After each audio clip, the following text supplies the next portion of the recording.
Why do companies spend so much on advertising when the benefit is so small, while simultaneously investing so little in search engine optimization when the benefit is so large? Welcome to Bite with Steve Johnsen. Hi, this is Steve Johnsen, and today I want to talk to you about multiplying your marketing ROI. That's return on investment. I've noticed a really interesting paradox in the business world. There are many companies that spend a lot on advertising and get very little benefit, while at the same time they invest very little in SEO, search engine optimization, when the benefit could be huge. We're all familiar with the fact that advertising has become much less effective than it used to be. DVRs, DVDs, Netflix, new cable channels, online channels, MP3s, MP4s, iPods, and smartphones all compete for a dwindling share of the consumer's vanishing attention span. However, U.S. companies still spend about $30 on advertising for every dollar that they spend on SEO. Why is that? I believe that advertising is still popular because it's easily understood. Many people would rather spend money on something that they know, even though they know it doesn't work well, than experiment with something they don't know. Internet marketing requires an explanation. Search engine optimization can be confusing, and because it's confusing, it's scary.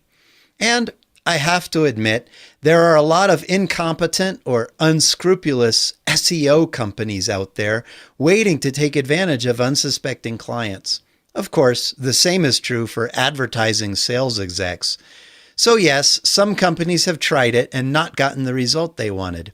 However, SEO, when done right, is much more cost-effective than an ad campaign. Perhaps the fact that companies are still spending so much on advertising and investing so little in SEO is good news after all. It means that there is much less competition for the companies who are investing in quality SEO. In fact, at one company, I measured SEO to be about 40 times more cost-effective than an advertising campaign and 400 times better than trade shows. When I ran a software company here in Denver, we marketed our software several ways. We used print advertising, direct mail, trade shows, and online marketing, including search engine optimization, banner ads, and email marketing. I carefully analyzed the results of each of our different marketing campaigns. What I found was pretty interesting. Our most expensive leads came from trade shows. We invested about $150 to acquire each lead from a trade show. When we turned the sales team loose to follow up on those leads, many of them turned out to be a huge waste of time. These expensive leads had a low closing ratio, around 5%. We did a bit better with print ads. We acquired leads at $20 to $40 each. When we followed up with them, we had a slightly better closing ratio than the trade shows. The least expensive leads were generated through our online marketing. The leads cost us only a couple of dollars each.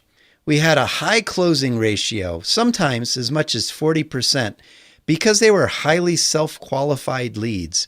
They were people looking for a solution to their problem, and they had taken the time to engage with us through our website. Compare a lead obtained at $150 with a 5% closing ratio to a lead that cost $3 with a 40% closing ratio. The cost of acquiring a client through our online marketing was a tiny, tiny fraction of the cost of acquiring clients through other channels. The gap became even more significant when we factored in the cost of the sales rep's follow-up on the trade show and print ad leads. As long as we continued to get a positive return on the trade shows and print ads, we did continue to use those methods. However, we put most of our attention and focus on our online marketing because it gave us the best return, by far. I'll put in a shameless plug here. Are you finding it hard to move forward with your internet marketing because of fear of the unknown? Do you want to learn more about how SEO actually works? Visit byte2byte.biz for more podcast episodes that will debunk the myths and arm you with the knowledge that you need to rev up your marketing.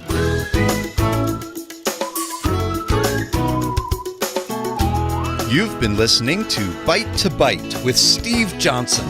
For more episodes, go to byte2byte.biz. That's bytetobyte.biz. That's a .biz, not a .com, and that's BYTE, folks, not BITE. Though if you want to spell it that way, that's fine too.